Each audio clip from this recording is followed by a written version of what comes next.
don't think that everything here is stone hard facts. It is not.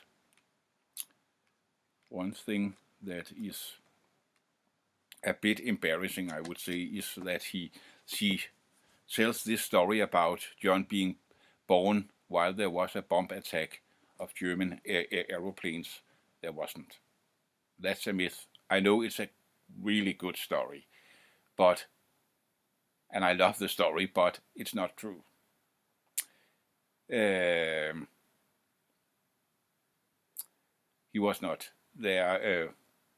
There were actually an interval of several days where there were not any bomb attacks on Liverpool.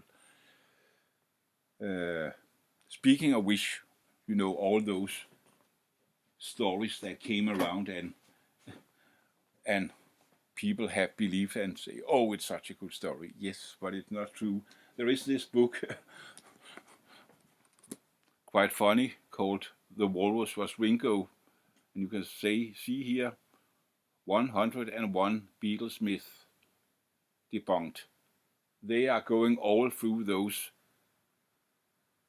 legends that you thought that's how it was. Well, it was not exactly how it was. And they do a quite good job on that and telling you, well, so you can find out what is facts and what is myth. About that bomb story, I am the lucky owner of an independent source because it's not related to Beatles in any way. It's related to the Second World War. It's on Danish, and I don't think you can find it on other languages, so it may not be that relevant. It's called Krigens dagbog, eller 2. verdenskrigs dagbog. That means the diary of the Second World War. It's 3 big volumes about everything that happened during the Second World War, and you know there are the exact dates for anything that happened. And no, there you got an independent source, and no, there was not a bomb attack that day. Sorry, I know it's a good story, but no. This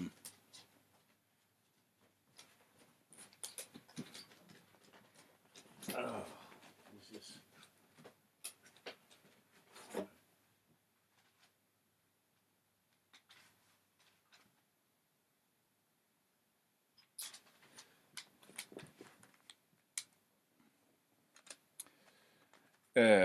I mentioned earlier about the Cavern originally being a jazz club, and we talked a little about John's disliking jazz, but actually around the Cavern environment, Beatles met many of those guys. You know, Chris Barber played at the Cavern, and many of the other guys. I don't know about Humphrey Lyttelton, I'm not sure, but many of those orchestras, and it was not like it was the enemy or something. They became more or less friendly with many of them. Oh, I gotta say, I will wait with that story, but there also was a traditional jazz orchestra in Liverpool called the Merseysippi Jazz Band, and you can find this compilation with them. And we have talked about a little of what inspired Beatles, and I told the story about Bad Penny Blues and Lady Madonna. There is this compilation called Beatles Beginnings. There are no exact recordings of Beatles. It's all about things that inspired them, things they had been listened to and have inspired them. And promised you before that I would say something more about singers from Liverpool, and because Liverpool was not that big a thing before the Beatles. Well, it was famous for football, and the harbour had been so kind of, oh, I don't know the English word for that, but ships coming from America and all that. So for trading and so all sorts of things, but uh, but it after the Second World War, it wasn't what it as important as it has been before about all that about trading and so what was left? Football, and that was about it, and that was all Liverpool was famous for. So it was not like there were a lot of artists coming from Liverpool.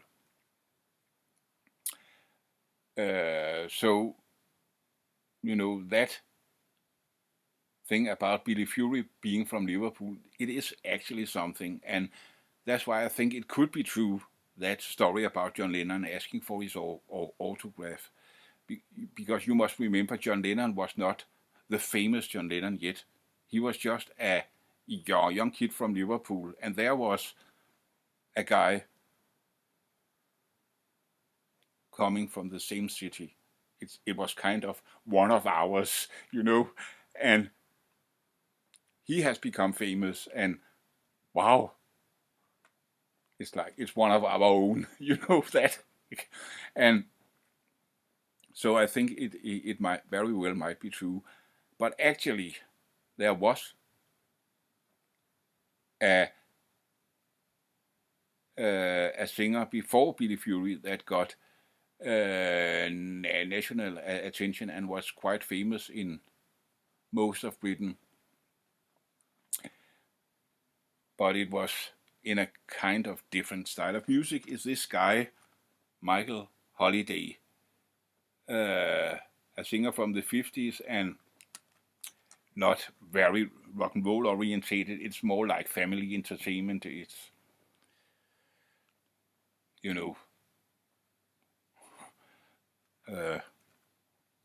sort of the puppy in the window kind of music. I mentioned earlier Joe Brown, that has written the foreword to that same skiffle book, where there also is a foreword by George Harrison. And actually, Joe Brown and George Harrison was quite good friends. And the Beatles, in their early days, actually, he got known and famous a little bit before, and they actually played some of his tunes. There is the very best of Joe Brown, if you want to go into that. The second song on this, A Picture of You, there is a very early live recording of the Beatles, where they actually are playing Picture of You with George Harrison singing it. But here he is. The Sounds of Fury. Yeah. Well, at least he looks good. Well, he wasn't that bad a singer. He was actually quite good, for an English rock and roll act. Most early English rock and roll was really bad.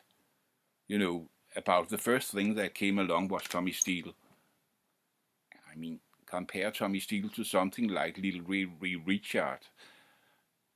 I mean, that power of Little Ray Richard, and his voice, and the way he makes it all move, and that drive, and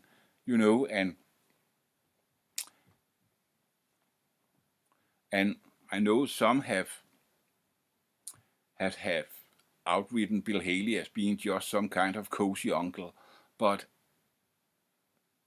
he could make it move. There's a really solid drive in that music. Listen to Rock Around the Clock or another of those, and they really make it move. And Tommy Steele, it's so bad compared to that. There's none of that magic and excitement. It's just a guy with a thin voice trying to play rock and roll. I wouldn't even say it is rock and roll. It's someone trying to play rock and roll.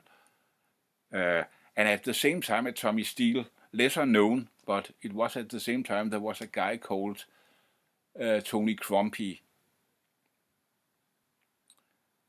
who was obviously inspired by Bill Haley, and they made a song that was obviously built on Rock Around the Clock. And I guess he's not singing anything else than gonna rock all through the song. It starts, gonna rock, gonna rock, gonna rock, rock, rock, rock, rock. And then it starts to move, and there's none of the magic. You can hear it's inspired by Bill Haley, and it's quite obvious, but it's not on the same level. Not at all. As you all probably all know, later came along Cliff Richard. The first things he did was actually quite good. Then he kind of moved into a softer area and making all those things, Living Doll and Traveling Light and Lessons in Love, but no matter how hard you would go on Cliff, there was something there. There was a style of its own with Hank Marvin's guitar playing and all that. He found his own way.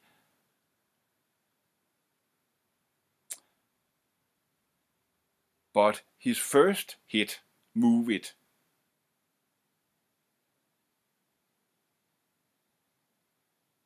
both John and Paul had mentioned it in several interviews, and the story goes that they were very excited by that guitar intro. Come on, pretty baby, let's move it and groove it. Well, if you want to be fair, it is the first original rock and roll classic from a British act. It really is. But that was not what I was going to tell you. There were this guitar intro. They were very excited about that, but couldn't figure out how to play it. And the story goes that Paul saw Cliff and the Shadows playing on TV, and Hank Marvin, and there was a close-up with the camera on Hank Marvin's hands while he was doing this intro, and Paul said, "Oh, that's how we do it." And he put his guitar on his back and down on his bike and cycled woof, down there to Menlo and shouting up at John's window, I got it! And that's how the story goes. Well, it may be a myth, but if you want to be fair, that is the first of 3 trademarks of British rock and roll. In 1958, Cliff and Move It. Then in 1960, Johnny Kidd and the Pirates with Shakin' All Over. And then, of course, as you all know, in 1963, I Saw Her Standing There with the Beatles. That is the first 3 really big trademarks and cornerstones of British rock. That really matters. Oh, I would really like to say a lot about Johnny Kidd and the Pirates. They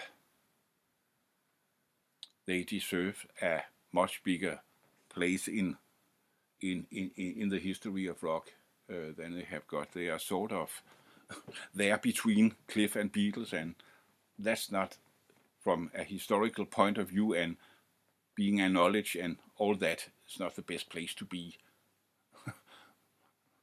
I may make a whole video about them, But to put it short, I will say,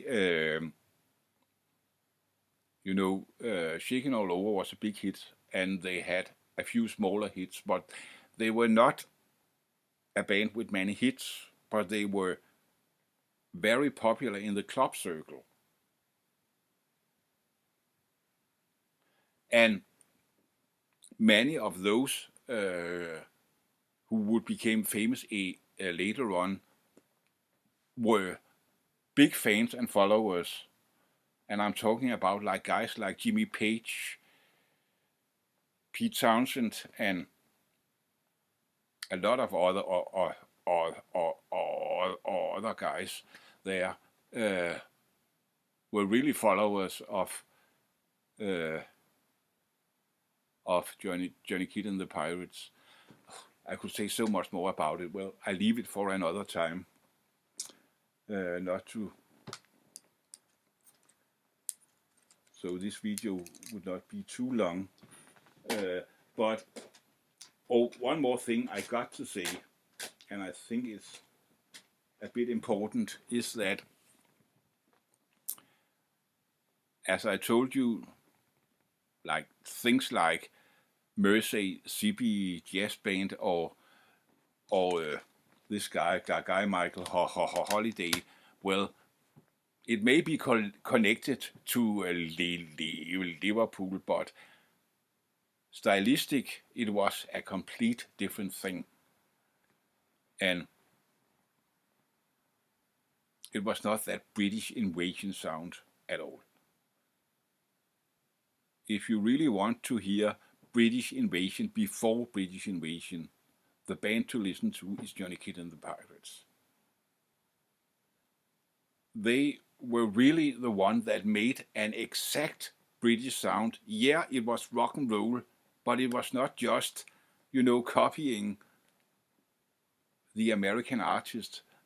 They really find a sound and a style of their own.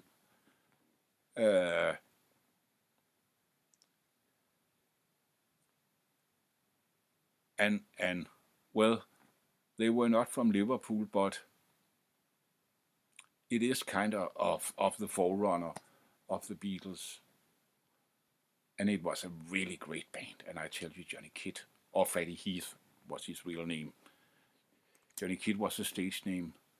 He is such a great singer. Fantastic voice. Very powerful and very expressive and really good. But what about those acts that actually are from Liverpool? Well, I will show you something here. Here's a series of 3 CDs. The Unhearded, Mersey beats, and there are. This is very early and very rare recordings about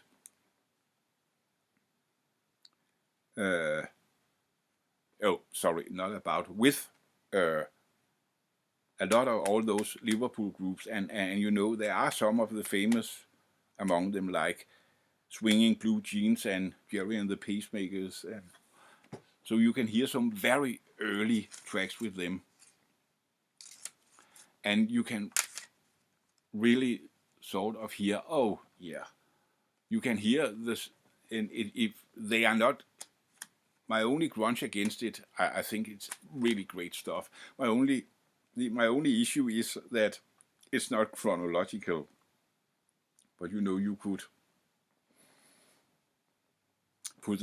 put them into your computer and set them in chronological order, or you could record it to tape. You can make it chronological in some way or another. And if you listen to it in chronological order, you can really hear that specific sound come into being.